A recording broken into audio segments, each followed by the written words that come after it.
Kao pustinski žitelji u telu angel i čudotvorac pokazao si se bogonosni oče naš Petre, postom denjem i molitvama nebeske darove si primio, isceljujući bolesti oni koji ti sa verom dolaze.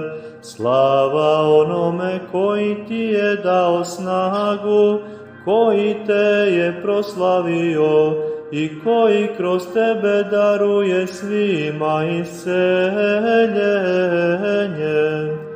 Udaljiši se od ljudi, u pešterima kamenim i pećinama si živeo, željama božanskim i ljubavlju Gospoda tvoga. Sveti Petre, od njega si venac pravde zadobio, molim se neprestano